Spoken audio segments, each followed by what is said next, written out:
जिसने स्वर्ग की चमक छीन ली, एक अहंकार जिसने देवराज इंद्र को बेबस कर दिया, और एक मंथन जिसने समुद्र से 14 अनमोल रत्न और अमरत्व का कलश बाहर निकाला। जब देवताओं की शक्ति खत्म होने लगी और असुरों का राज बढ़ने लगा, तब शुरू हुआ सृष्टि का सबसे बड़ा महासंग्राम, समुद्र मंथन। लेकिन इस महासंग्राम के बीच सबसे बड़ा मोड़ तब आया जब प्रकट हुई साक्षात माया की मूरत मोहिनी, जिनके सौंदर्य ने असुरों का होश खो दिया और जिनकी एक मुस्कान ने ब्रह्मांड का भविष्य तय कर दिया। स्वागत है आपका। आज हम देखेंगे और जानेंगे कैसे भगवान विष्णु की इस अद्भुत लीला ने न केवल अमृत की रक्षा की, बल्कि धर्म को भी पुनर्जीवित किया। सृष्टि के शुरुआती समय में जब सतयुग की पवित्रता पूरी पृथ्वी पर फैली हुई थी, तब भी देवताओं और असुरों के बीच एक युद्ध लगातार चल रहा था। इसी दौर में एक दिन क्रोध और तप की साक्षात मूर्ति महर्षि दुर्वासा स्वर्गलोक पहुंचे। उनके पास एक दिव्य फूलों की माला थी, जिसे उन्होंने अपनी कठिन तपस्या से प्राप्त किया था। यह माला सुख, समृद्धि और साक्षात देवी लक्ष्मी का प्रतीक थी। देवताओं के राजा इंद्र ने आदर के साथ उस माला को स्वीकार तो किया, लेकिन घमंड ने उनकी सोच पर पर्दा डाल दिया। उन्होंने उस पवित्र माला को खुद धारण करने के बजाय अपने हाथी ऐरावत के माथे पर रख दिया। इसके बाद वही हुआ जिसका डर था। ऐरावत उस माला की अहमियत को नहीं समझ पाया और उसने अपनी सूंड से उसे झटक कर जमीन पर गिरा दिया और अनजाने में उसे अपने पैरों से कुचल दिया। देखते ही देखते पूरा माहौल बदल गया। महर्षि दुर्वासा की आंखों में गुस्सा भर आया और उनका तेज क्रोध में बदल गया। उन्होंने गरजते हुए कहा, हे इंद्र, तुमने न केवल मेरा बल्कि इस दिव्य भेंट का भी अपमान किया है। अहंकार ने तुम्हें अंधा बना दिया है। तुम्हारा ये राजपाट और ये सारा वैभव अब खत्म हो जाएगा। देवताओं की शक्ति अब समाप्त हो जाएगी और तुम अपनी ही गरिमा खो दोगे। महर्षि के श्राप के बाद स्वर्गलोक, जो कभी रोशनी और ठाठ बाट से चमकता था, अब धीरे धीरे अंधेरे में समाने लगा। खुशहाली और धन की देवी लक्ष्मी अचानक गायब हो गई। उनके जाते ही स्वर्ग की सारी रौनक देखते ही देखते खत्म हो गई। इंद्र, जिनका तेज कभी सूरज की तरह चमकता था, अब फीका पड़ चुका था। उनकी आंखों में पहली बार बेबसी साफ दिखाई दे रही थी। वक्त गुजरता गया और जैसे जैसे देवताओं की ताकत कम होती गई, वैसे वैसे बुराई की ताकतें बढ़ने लगी। पाताल लोक में जहां असुरों का राज था, वहां एक बहुत ही शक्तिशाली और बुद्धिमान असुर राजा बलि राज करता था। वह न केवल ताकतवर था, बल्कि एक चतुर योद्धा और रणनीति बनाने में माहिर भी था। उसका सपना तीनों लोकों पर अपना अधिकार जमाने का था। जब उसे पता चला कि देवताओं की शक्ति अब कमजोर पड़ चुकी है, तो उसने इसे एक सही मौके की तरह देखा। बिना समय गवाए उसने अपनी विशाल असुर सेना के साथ देवताओं पर हमला कर दिया। युद्ध बहुत भीषण था, लेकिन कमजोर पड़ चुके देवता उस जोरदार हमले को झेल नहीं सके। धीरे धीरे उनकी सेना और उनकी शक्तियां हार मानने लगी। अंततः देवता अपनी पूरी शक्ति खो बैठे और उन्हें पीछे हटने पर मजबूर होना पड़ा। स्वर्गलोक, जो कभी उनका अपना था, अब उनके हाथों से निकल चुका था। हार से टूटे और निराश देवता मिलकर क्षीर सागर के किनारे पहुंचे। वहां वे अपनी इकलौती उम्मीद की शरण में गए, भगवान विष्णु। हे नारायण, हमारी रक्षा कीजिए। असुरों ने हमें चारों तरफ से घेर लिया है और हमारी सारी शक्ति खत्म हो गई है। तभी उस अनंत और शांत क्षीर सागर में शेषनाग प्रकट हुए, जिन पर भगवान विष्णु विराजमान थे। उनके चेहरे पर हल्की मुस्कान और आंखों में गहरी समझ थी। उनकी उपस्थिति मात्र से ही पूरा माहौल शांत और स्थिर हो गया। नमो नारायण, नमो जगतपालकाय, शंख चक्र गदाधर प्रभु विष्णु नमोस्तुते। भगवान ने कहा, हे देवगण, चिंता छोड़ो, क्षीर सागर का मंथन करो, क्योंकि उसी के भीतर अमृत छिपा है। इसके लिए असुरों से समझौता करो, वे भी इस काम में तुम्हारी मदद करेंगे। मंदराचल पर्वत को मथनी और वासुकी नाग को रस्सी बनाओ।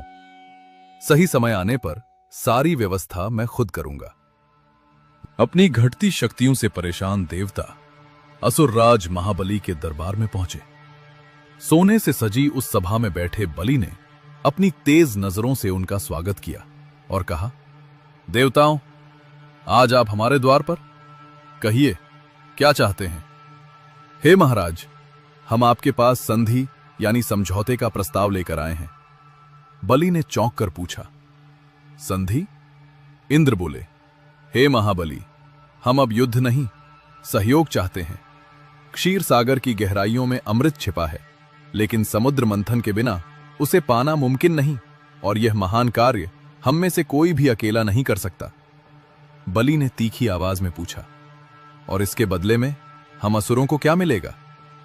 इंद्र ने उत्तर दिया, अमृत हम दोनों में बराबर बांटा जाएगा। बलि कुछ पल सोचकर बोले, ठीक है, हम तुम्हारा साथ देंगे, लेकिन याद रखना, अगर तुमने हमारे साथ कोई छल किया तो उसका अंजाम बहुत भयानक होगा। इंद्र ने अपनी सहमति में सिर झुका दिया। उसी पल एक ऐसा संकल्प लिया गया जिसने पूरी सृष्टि का इतिहास बदल दिया। देवताओं और असुरों ने मिलकर पुकारा, मंदराचल पर्वत। पल भर में एक विशाल पर्वत आकाश को चीरता हुआ सामने आया और उसे समुद्र के बीच में स्थापित किया गया। फिर नागराज वासुकी को बुलाया गया, जिन्होंने खुद को रस्सी की तरह पर्वत के चारों ओर लपेट लिया। देवता एक तरफ खड़े हुए और असुर दूसरी तरफ। लेकिन जैसे ही मंथन शुरू हुआ, भारी मंदराचल पर्वत धीरे धीरे समुद्र में डूबने लगा। हर तरफ शोर मच गया, मंदराचल डूब रहा है, अब न मंथन होगा और न ही अमृत मिलेगा, सब कुछ यहीं खत्म हो जाएगा। तभी भगवान विष्णु एक विशाल कछुए कूर्मावतार के रूप में प्रकट हुए। उन्होंने मंदराचल पर्वत को अपनी मजबूत पीठ पर थाम लिया और उसे स्थिर कर दिया। मंदरम पर्वतम पृष्ठे दधार कमठ रूपेण वंदे विष्णुम जगन्नाथम कूर्म रूपिणम अव्ययम। समुद्र की लहरें गरज उठी और मंथन फिर से शुरू हुआ। वासुकी नाग के मुंह से आग और जहर की लपटें निकलने लगी। मंथन की गति तेज होती गई। देवता थकने लगे और असुरों के कदम भी डगमगाने लगे, पर अमृत पाने की उम्मीद उन्हें आगे बढ़ाती रही। तभी मंथन के बीच से एक भयानक नीला काला धुआं उठने लगा। ये हलाहल विष था। उसकी गर्मी से आकाश जलने लगा, समुद्र का पानी उबलने लगा और देखते ही देखते पूरी सृष्टि विनाश के किनारे पर पहुंच गई। तभी प्रकट हुए महादेव, शांत, गंभीर और अडिग। नीलकंठम महादेवम विष धारणमव्ययम त्रैलोक्य रक्षणार्थाय नमामि शंकरम हरम। सृष्टि के कल्याण के लिए उन्होंने बिना देर किए उस विनाशकारी जहर को अपनी अंजलि में लिया और पी गए। जैसे ही विष उनके गले तक पहुंचा, माता पार्वती ने उनका गला थाम लिया ताकि वो जहर उनके पूरे शरीर में न फैल सके। विष के प्रभाव से उनका कंठ नीला पड़ गया और उसी पल से वे नीलकंठ कहलाए। मंथन लगातार चलता रहा और क्षीर सागर अपनी गहराइयों से अद्भुत रत्नों को बाहर निकालने लगा। हर खिंचाव के साथ एक नया चमत्कार प्रकट हो रहा था। सबसे पहले कामधेनु गाय प्रकट हुई, फिर दिव्य घोड़ा उच्चैश्रवा, इसके बाद ऐरावत हाथी निकले। इंद्र ने उसे अपना वाहन बनाया। इसके बाद कौस्तुभ मणि निकली, जिसे भगवान विष्णु ने अपने हृदय पर धारण किया। फिर पारिजात का वृक्ष और स्वर्ग की अप्सराएं आईं। तभी सुनहरी रोशनी के बीच कमल के फूल पर बैठी हुई देवी लक्ष्मी प्रकट हुई। वरुणी देवी प्रकट हुई, जिन्हें असुरों ने स्वीकार कर लिया। फिर चंद्रमा निकले। शिवजी ने चंद्रमा को अपने जटाओं में धारण किया। फिर शंख, एक विजयी शंख जो विष्णु जी के पास गया। फिर शारंग धनुष, एक बहुत शक्तिशाली धनुष आए। मंथन अभी भी जारी था और आखिरकार प्रकट हुए देव धन्वंतरी, जिनके हाथों में अमृत से भरा कलश था। अमृत को देखते ही देवताओं और असुरों की आंखों में चमक आ गई और वहीं से एक नया युद्ध शुरू हो गया। असुर चिल्लाएं, ये अमृत हमारा है, हमारी ताकत से ही ये मंथन सफल हुआ है। देवता बोले, बिना धर्म के शक्ति बेकार है, इस अमृत पर देवताओं का अधिकार है। देखते ही देखते क्षीर सागर का तट युद्ध के मैदान में बदल गया। असुरों ने अमृत का कलश छीन लिया और देवता घबरा गए। वे जानते थे कि अगर अमृत असुरों के हाथ लग गया तो अधर्म का अंत कभी नहीं होगा। तब सृष्टि को बचाने के लिए भगवान विष्णु ने एक अद्भुत लीला रची। अचानक वहां एक दिव्य नारी प्रकट हुई। अद्भुत सुंदरता, मीठी मुस्कान, कमल जैसी आंखें और सोने के गहनों से सजी हुई। वह साक्षात माया का रूप थी, मोहिनी। असुर उसे देखते ही रह गए और आपस में पूछने लगे, ये कौन है? ऐसा रूप पहले कभी नहीं देखा। ये नारी पक्का कोई देवी है। तभी मोहिनी मधुर स्वर में बोली, मेरा नाम मोहिनी है। तुम सब इतने ताकतवर होकर भी इस तरह आपस में क्यों लड़ रहे हो? असुरों ने कहा, देवी, हम अमृत के लिए लड़ रहे हैं। मोहिनी मुस्कुराई और बोली, अगर मैं ये अमृत तुम दोनों में बांट दूं तो क्या तुम मेरा फैसला बिना किसी सवाल के मानोगे? असुरों और देवताओं ने एक स्वर में कहा, हां देवी, जैसा आप कहेंगी हमें वही मंजूर है। मोहिनी ने आदेश दिया, तो फिर देवता और असुर दोनों अलग अलग लाइनों में बैठ जाएं। अब जहां कुछ देर पहले युद्ध की आग दहक रही थी, वहां एक अजीब सी शांति छा गई। देवता और असुर आमने सामने दो कतारों में बैठ गए। उस दिव्य सुंदरी की हर चाल, उसकी मुस्कान और उसकी नजरों में ऐसा जादू था कि असुर अपनी सुध बुध खो बैठे। ये कोई साधारण रूप नहीं था, बल्कि खुद भगवान विष्णु की माया का चमत्कार था। देवताओं के बीच चलते हुए मोहिनी ने अमृत का कलश उठाया और मंद मंद मुस्कुराते हुए धीरे धीरे देवताओं को अमृत पिलाना शुरू कर दिया। असुर बस मंत्रमुग्ध होकर देखते ही रह गए। न कोई सवाल, न कोई शक, क्योंकि वे पूरी तरह मोहिनी के जादू में बंध चुके थे। कहा जाता है कि इस अद्भुत लीला को देखकर साक्षात महादेव भी एक पल के लिए हैरान रह गए थे। ऐसी माया और ऐसा रूप जिसने स्वयं देवों के देव को भी चकित कर दिया। उसी समय एक चालाक असुर स्वरभानु ने धोखे से देवताओं की लाइन में जगह बना ली।